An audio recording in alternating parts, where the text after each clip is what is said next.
Ash Wednesday is our entry point to the season of Lent. These 40 days, or so we say, that prepare us for events to come in Jerusalem. This year, 2024, Ash Wednesday lands on February 14th, Valentine's Day. This, at first, might seem at odds to some, this festival of love and romance and this reminder of our own mortality coexisting on the same day.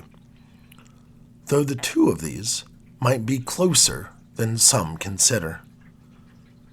Upon occasion, when I am out in town, I'll be stopped by someone who says, "Hey, have we met?" Or, "I swear I know you from somewhere."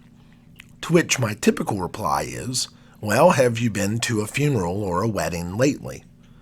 That question, if it is indeed the case, elicits one of two answers.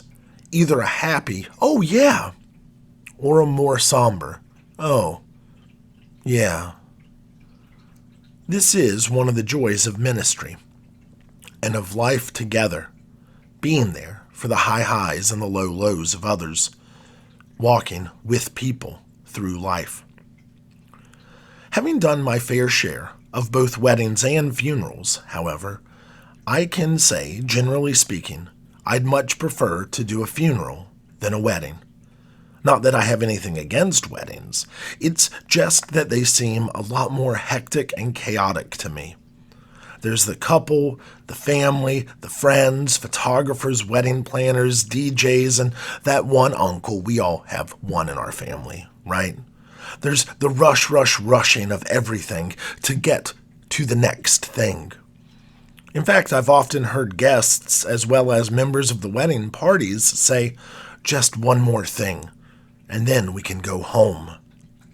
It can be a lot. Funerals, however, are a lot slower. Funerals want to drag in a way. Because what's really wanted, what's truly desired, is one more moment, one more morning, one more conversation with a loved one who is no longer there. Weddings and funerals, both are truly moments of love, though they are moments set to very different time signatures.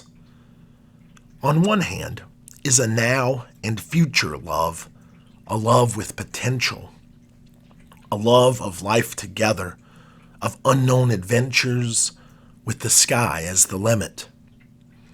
On the other hand is a now and tested love, a love with life behind it, the joys and the sorrows, the compromises and the fights, the reality that was, or wasn't, so different from the dream.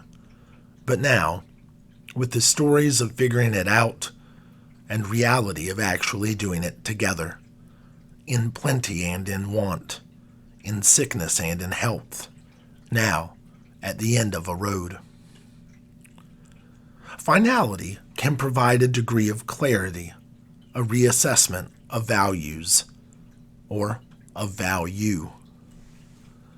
Remember, you are dust, and to dust you shall return, is but a reminder of finality and the fleeting nature of life. Though it offers no way to avoid that, inherent in those words is the promise of Jesus Christ, that there is something more, that there is another something beyond the dust and beyond our imagination. I wish it were the case that made it less scary, death, that is, but I think that would detract from the point in a way. In Latin, there is a phrase, memento mori, which translates to, "Remember, you will die." This reminder of the inevitability of death seeks to draw attention to the fleeting nature of life, to do all that we can now while we are alive. There is a simple and powerful truth that we can do whatever we want as long as we are alive, especially when we compare that to our choices and our options once we are not. Remember, you are dust, and to dust you shall return. Try harder. Love more. Claim the realities you want, for time leaves no fruit on the tree. It's a hard truth for all of us, as scary as it is real. I'd like to share with you a passage from one of my favorite books. Henderson the Rain King is a 1959 novel by Chicago author Saul Bellow. The book is about a man, Eugene Henderson, who flies to Africa to find himself. In the wilds of Africa with a companion, Henderson comes face to face with a lion, and as you can imagine, he finds it hard to keep his composure with the lion approaching him. Henderson is sweating, trying not to black out from the fear and his belief that everything is over, and surely he will be eaten by the majestic beast. It's then when his companion says to him, and I quote, "Take my assurance, no such eventuality is possible.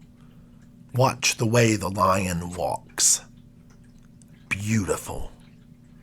I believe when the fear has subsided, you will be capable of admiring her beauty.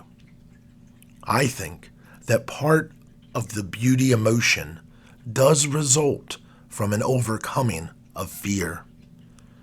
When the fear yields, a beauty is disclosed in its place. This is one of my favorite quotes in all of literature.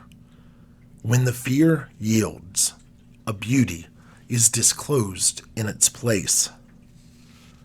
As we walk down the aisle to receive ashes this evening, when the fear of death yields, the beauty of the power and promise of Jesus Christ will be disclosed in its place.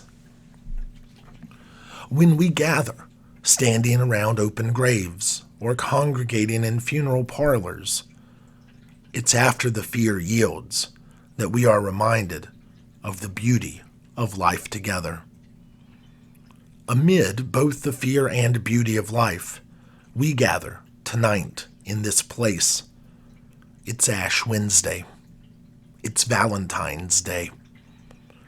May this reminder of our finality inspire you to chase the things you love the most, grabbing the fruit while you have access to the tree. May this day also remind you that in fact death is not the end, and when the fear yields, when death has lost its sting, I pray that you will be able to see with your eyes, your mind, and your heart the beauty that is all around, in the joy and in the sorrow, the plenty and the want, the sickness and the health, as long as you shall live, and then forever and ever. Amen.